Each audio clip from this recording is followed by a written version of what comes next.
Olá, bem-vindos. Eu sou a Maria Carolina Moreno, esse é o Portal Qualificação e hoje eu trago para vocês a entrevista da farmacêutica Priscila Garzella. A gente vai conversar sobre segurança da cadeia medicamentosa. Priscila, super obrigada por você aceitar o convite. É um prazer ter você aqui. E queria que você falasse um pouquinho de você para a gente poder começar a nossa conversa. Claro.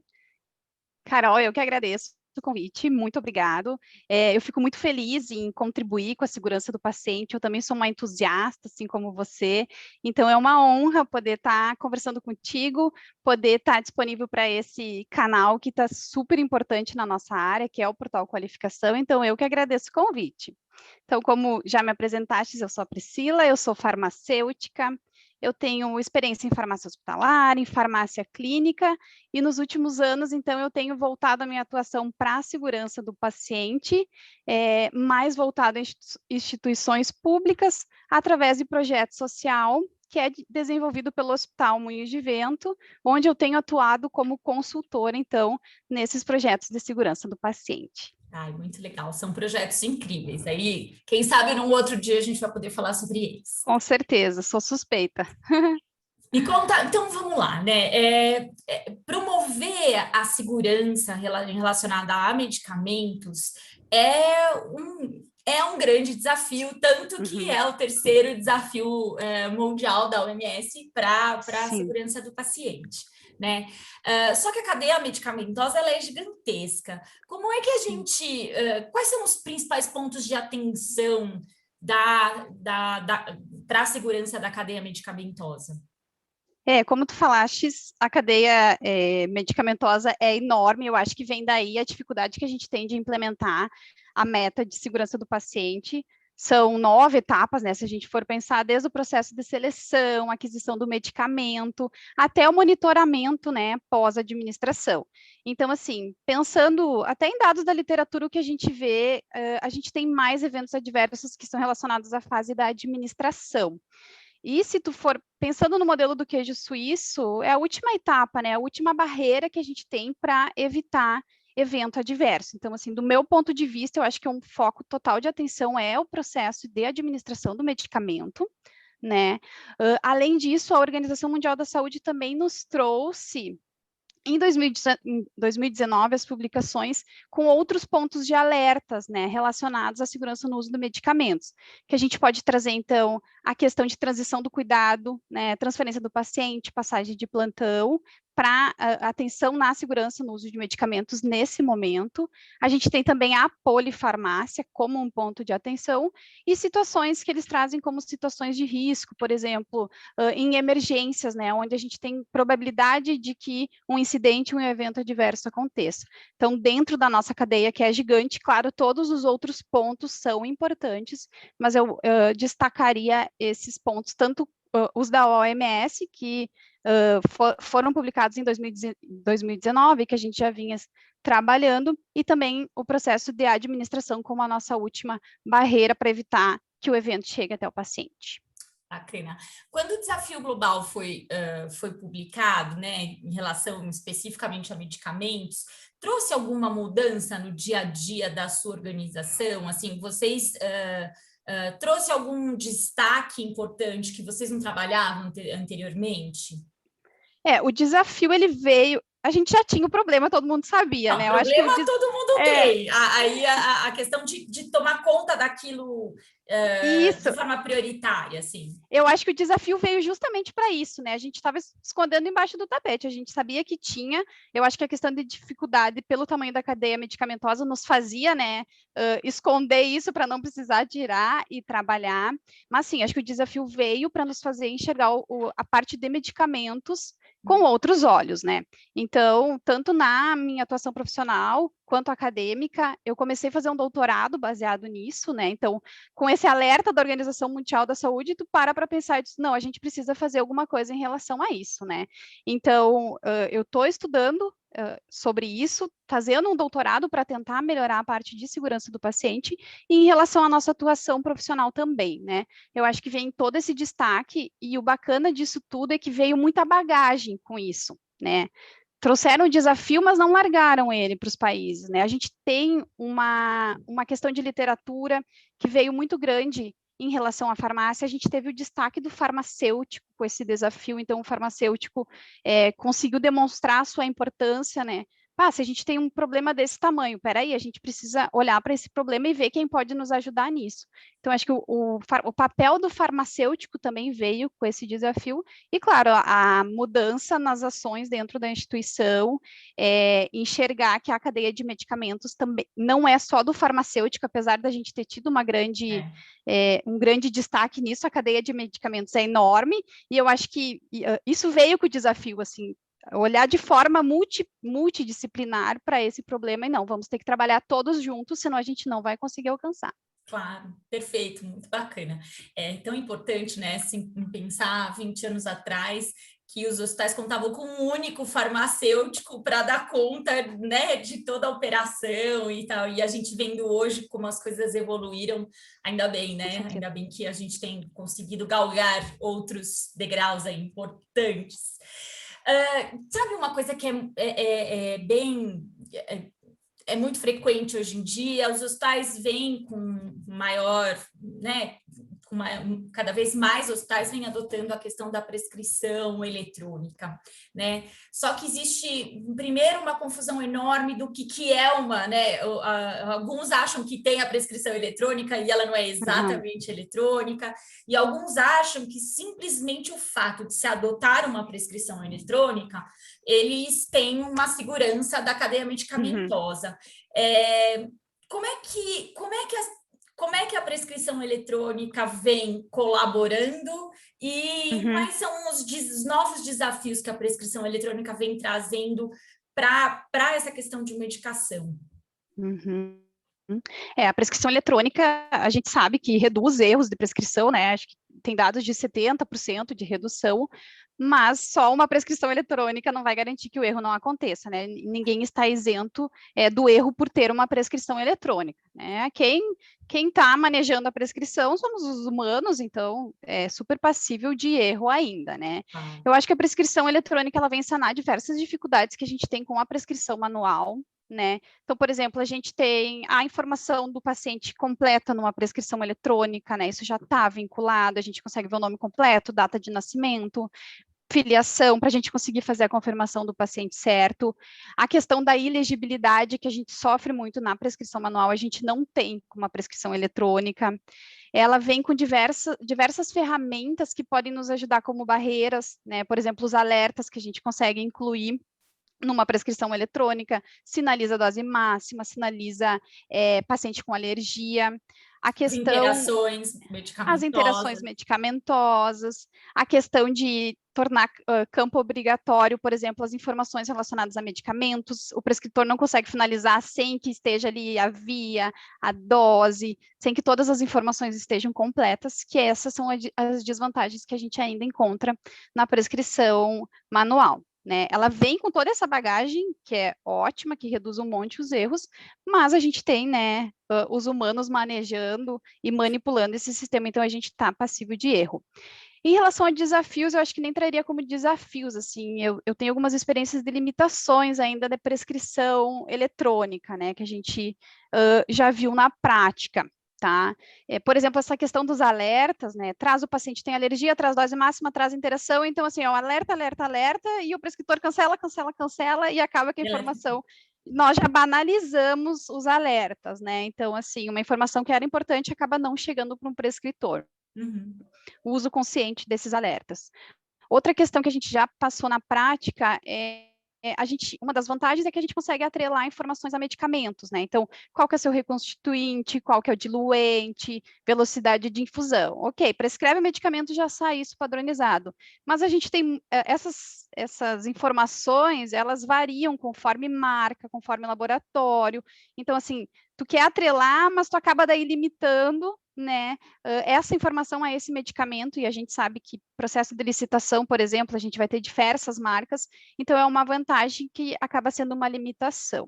E outra questão de limitação, pelo menos do sistema de prescrição eletrônica que eu já tive acesso, é que ele não nos permite teste. Então, a gente trabalha muito com a metodologia de testar, né? Testa antes de implementar, testa pequeno, não envolva muito recurso. E no sentido da prescrição, a gente não tem teste. A partir do momento que tu define, essa mudança vai ser implementada em toda a instituição, para todos os prescritores ou para todos os medicamentos. Então, assim, são limitações como todas as novas tecnologias, têm as vantagens e desvantagens, mas com certeza tem muitas vantagens e reduz um monte os erros de prescrição. Com certeza, né?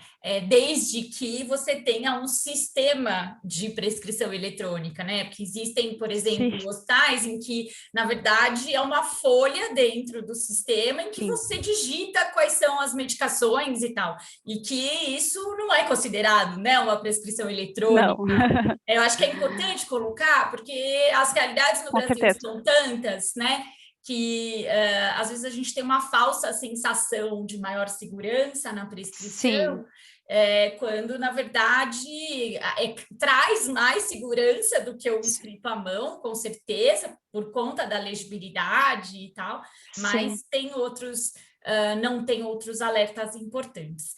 Eu comecei pela prescrição, porque uma vez a prescrição executada, né, uma das boas práticas que se recomenda, né, é a análise técnica das prescrições, né? E aí os sistemas de prontuário eletrônico facilitam essa análise técnica. Mas eu queria que você contasse um pouquinho para a gente qual é a função, né? Qual é o papel da análise técnica das prescrições e por que ela é recomendada, como ela deve ser executada, quais são os momentos dessa análise. Análise técnica da prescrição, né? Alguns chamam de triagem, outros de análise, enfim. Ela veio muito com a farmácia clínica, né? A gente lá em meados de 1980, quando a farmácia clínica chegou no Brasil, e isso foi sendo incorporado, né? Eu acho que foi o primeiro passo da farmácia clínica em relação às suas atribuições, essa parte da análise técnica da prescrição, que é mais uma barreira que a gente tem, né? Nesse momento, para evitar que erros de prescrição se tornem erros de dispensação, de administração, enfim, evento adverso. Então, é mais uma barreira que a gente tem através da atuação do farmacêutico nesse momento, é uma atribuição do farmacêutico, assim que a prescrição é emitida. Então, o ideal é que essa triagem seja feita, né, após a emissão e antes da dispensação. Então, justamente para barrar os erros de prescrição que são identificados. Eu acho que cada instituição se organiza, né, da forma que consegue para fazer a análise técnica da prescrição. Tem análises mais aprofundadas, que já envolvem a questão de compatibilidade, de interação medicamentosa, né, mas é um olhar para a gente ver se a dose prescrita está correta, de acordo com o peso, com a superfície corporal, se as informações do paciente estão corretas, se não tem duplicidade terapêutica. Então, é um olhar do farmacêutico para a prescrição, não no sentido de buscar erros, até de trabalhar de forma conjunta e multi, e sinalizar para o prescritor em situações onde é necessário alguma alteração ou até algum momento de discussão. Bacana. O pessoal tem bastante dificuldade na implementação das análises técnicas para todas as prescrições. E aí, como é que a gente pode começar? Por onde a gente começa, né? A tal história de ir aos poucos e testando e melhorando. Por onde a gente começa essa análise técnica? Sabendo da realidade que a gente tem de instituições com pouco profissional disponível, né, às vezes não tem nem farmacêutico 24 horas, que já é uma exigência, então, de recursos financeiros limitados, né, então, a metodologia que a gente sempre trabalha é de fazer pequeno, porque a gente não consegue fazer tudo ao mesmo tempo, e isso envolve uma energia, e pode ser que dê errado, né, então a nossa orientação sempre começa a fazer pequeno, começa sem investimento financeiro. Então, por exemplo, eu tenho pouco farmacêutico, eu não consigo triar todas as minhas prescrições. Vamos escolher as prescrições que têm medicamentos potencialmente perigosos, por exemplo. Vamos começar por essas prescrições. Esses medicamentos têm maior chance de levar a um evento adverso, grave o paciente. Então, vamos trabalhar com isso. Ou outro formato de trabalhar pequeno é trabalhar em unidade piloto. Então, por exemplo, eu vou escolher a UTI, vai ser a minha unidade piloto da implementação das minhas mudanças relacionadas a medicamentos. Vamos trabalhar com a UTI, vamos triar as prescrições da UTI, vamos implementar as ações na UTI e através do monitoramento, que é super importante nesse modelo de trabalhar pequeno, monitoramento por indicadores, a gente vai conseguir demonstrar o impacto das nossas ações e até talvez justificar contratação, investimento financeiro ou alguma coisa assim. Mas o recado é sempre comece pequeno, mas não deixe de fazer, né? Se conseguir analisar 10 prescrições hoje, já são 10 pacientes que vão ter, já está ótimo. Então, assim, escolha e elenque não dentro... Não está maravilhoso, mas já é alguma coisa. Mais pacientes seguros, né? Não é? Mais pacientes já seguros. Claro, objetivando, a gente trabalha pequeno, mas sempre com o olhar de chegar no 100%. Né? Claro. A gente começa para aprender. Como que a gente faz? Talvez essa não seja a melhor forma, vamos testar, mas sempre objetivando chegar no 100%, que é o nosso foco, né? Às vezes ele parece impossível, mas se você não começar, não vai chegar nunca. Com certeza, o importante é começar. Um dos momentos críticos e que com frequência não é valorizado pelas organizações de saúde é o momento da dispensação, né? Da organização das medicações para dispensação para as áreas assistenciais, né?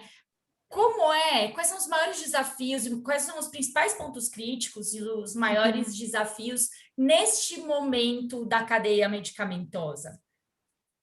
Tu falaste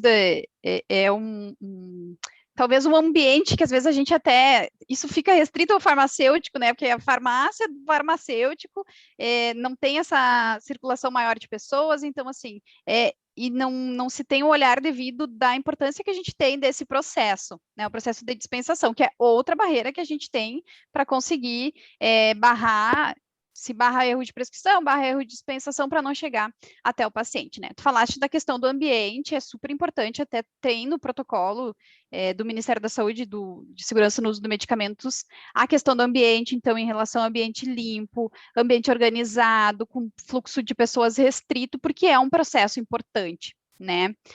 A gente sempre fala que no ambiente da farmácia tem que ser fácil fazer o certo, né, e difícil fazer o errado. Isso a gente aplica para a organização de medicamentos, por exemplo.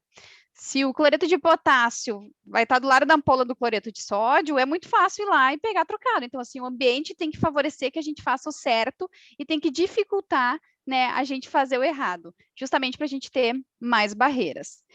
Outra questão relacionada ao ambiente, questões básicas e simples que o protocolo também traz, é de segregar os medicamentos potencialmente perigosos, né, deixar num ambiente separado dos demais, identificar com etiquetas que chamem atenção. Eu foco muito nos medicamentos potencialmente perigosos, porque eles não têm esse nome à toa, né, e se a gente for escolher por onde começar, eu acho que é sempre a nossa primeira escolha. Então, tem como desafio também a questão da análise das prescrições, que elas vêm contribuir muito, né? A gente consegue barrar antes de sair da farmácia. O desafio é a gente ter profissional para fazer de 100%, para fazer nas prescrições que são emitidas à noite, nos finais de semana, as prescrições de emergência. Então, acho que vem como um grande desafio. E melhorar o nosso sistema de dispensação no sentido de, hoje a gente tem ainda uma dispensação, a maioria mista, né? A gente ainda tem frascos multidoses que vão para as enfermarias, né? Então, assim, vislumbrando o cenário ideal de um sistema de dispensação unitária, mas aí já é vislumbrando, né, um cenário que está muito distante do nosso. Então, enquanto a gente não chega nesse nosso cenário, fazer o que a gente puder, né, dentro das condições que a gente tem, identifica os medicamentos, mantém os medicamentos da portaria 344, né, chaveados, todas as orientações básicas que a gente tem de boas práticas na dispensação de medicamentos e no armazenamento. Eu trago muito essa prática para mim, essa fala para o portal, porque eu acho que assim, acho que a gente pode conhecer a situação ideal, mas a gente tem muitos passos para dar para chegar até lá. Então é importante a gente tratar da realidade, né? E hoje, assim, não tem nenhuma conversa sobre qualidade e segurança do paciente no mundo inteiro que não comece assim. Qual é a realidade local, com a realidade da organização, como é que... A partir daí, você pode definir quais são as suas estratégias. E faz todo sentido, é isso mesmo, né? É uma coisa bem... Com certeza. Enfim, costumo trazer bastante isso aí também. Bacana quando você diz sobre a dispensação e a questão ambiental né, desenhar para que a gente seja mais fácil fazer o certo do que é errado, porque as pessoas têm a impressão de que precisam de uma estrutura gigantesca ou de investimentos gigantes para conseguir organizar Sim. o local para que as coisas sejam possíveis. E, na verdade, tem mais a ver com o processo, com Com organização, certeza. do que, de fato, o investimento. Ah, preciso Sim. gastar tanto. Não, calma. O que a Não. gente tem hoje? Como a gente pode organizar para que não haja essas falhas e tal, né? Sim. Eu acho que como é que a gente vem falando de tudo que todos os ganhos, todas as, né, o quanto o profissional farmacêutico tem ganhado importância e tem contribuído, né? Que eu acho que são saberes super complementares. Mas como é que a gente, como vocês hoje veem, como você vê, né? E como a sua classe vê hoje, a relação com com a minha classe, os meus colegas médicos, e como vocês trabalham, quais as estratégias que vocês vêm trabalhando, e aí que você vem Sim. trabalhando aí com as suas equipes Uhum.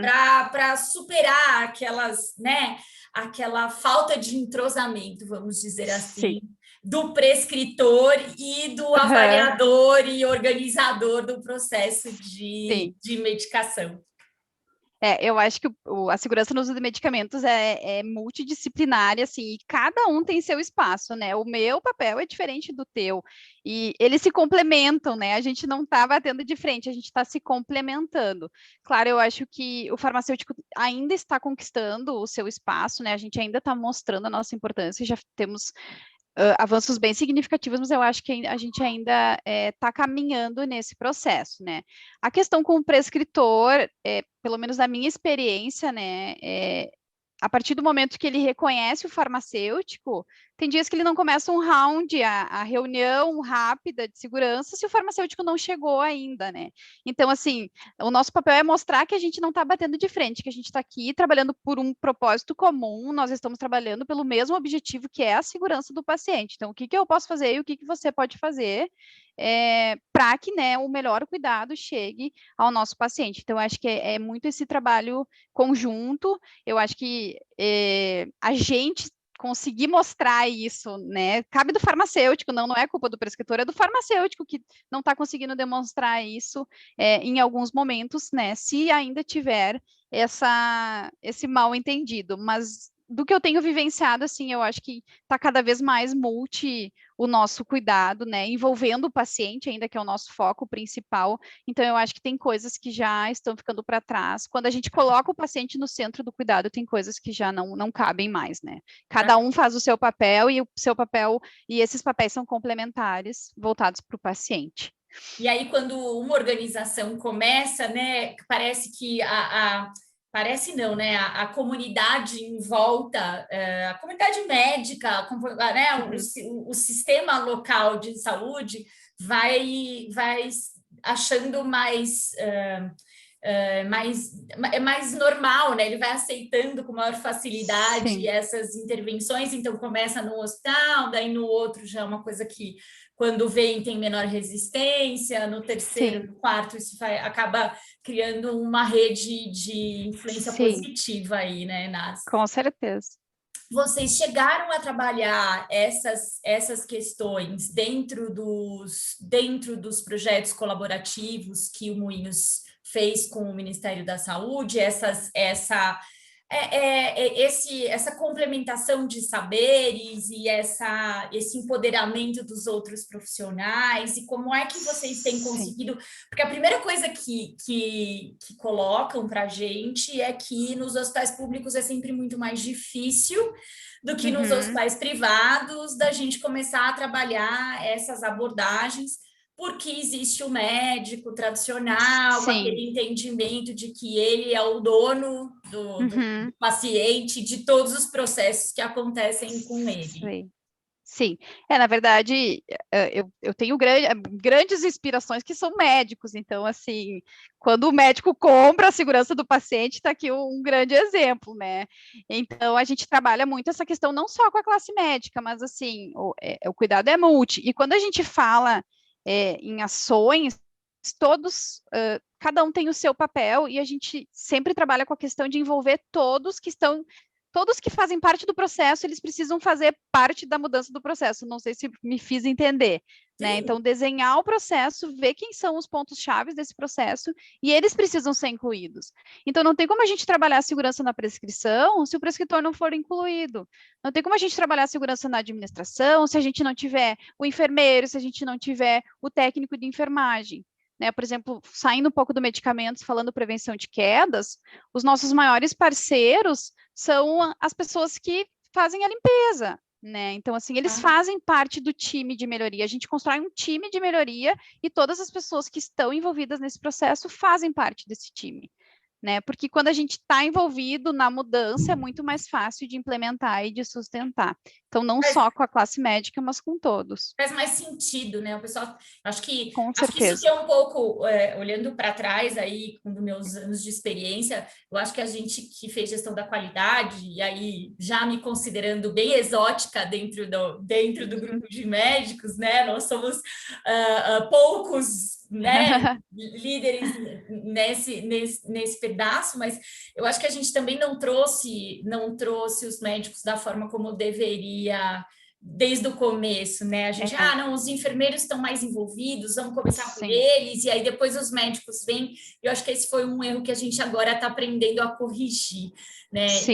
Eu perguntei bastante da relação, né, de médicos, porque nos últimos tempos a minha percepção é que os médicos estão mais sensíveis a todas essas questões de segurança, mas os demais profissionais não se sentem à vontade de abordá-los para isso. Então, uma adequação de prescrição, um questionamento em relação à prescrição, uma reconciliação medicamentosa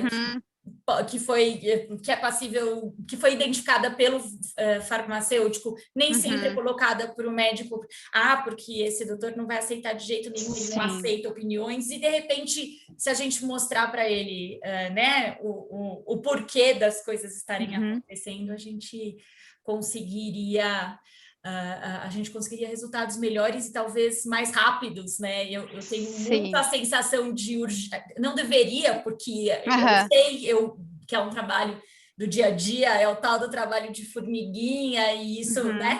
Mas eu às vezes falo assim, puxa, mas seria tão mais rápido se a gente conversasse, né? Se a gente, com certeza, se a gente não ficasse com tantas barreiras pré-definidas. Sim, bom, mas falando nisso, desculpa, não, assim, claro, a gente fala o cenário ideal, né? Não, todos têm que estar envolvidos, não é assim que acontece na prática muitas vezes, né? Então a gente faz, tem que quem está inserido no processo tem que fazer parte. Mas assim, a gente tem também a questão de trabalhar com parceiros, né? Vamos começar com quem quer, para a gente não perder energia na resistência inicialmente, né? Se a gente for ver a curva dos adotadores, a gente vai ter que chegar nos resistentes, mas aí a gente já vai ter o aprendizado das equipes parceiras. Então a gente vai trazendo os inovadores, vai trazendo quem de fato quer, e a partir daí a gente vai trabalhando para conseguir atingir os mais resistentes, né? E não né? Vai chegar um momento se a gente consegue trabalhar com a organização, se a gente começa com as pessoas que são mais razoáveis na adoção das mudanças, chega um momento em que os resistentes são cobrados pelos próprios pares para cumprirem determinadas questões. E isso faz toda a diferença, né? Com certeza, com certeza. Bom, Priscila, vamos pensar num farmacêutico que está assim, que está numa instituição que está começando a trabalhar questões de segurança do paciente. Quais os pontos que você colocaria para ele? Falou, olha, começa com isso, né? Porque a gente fala em começar pequeno, mas mesmo assim o pequeno ainda parece bem grande quando a gente conversa, né? E aí, como é que a gente ajuda a pessoa que tem vontade, que reconhece a importância, mas que está lá, ela é a primeira para começar? Sim, vamos lá. Se a gente for pensar, né, em segurança no uso de medicamentos, já desde o início a gente vem conversando, que é enorme, né? Então vamos focar, vamos talvez começar focando, né?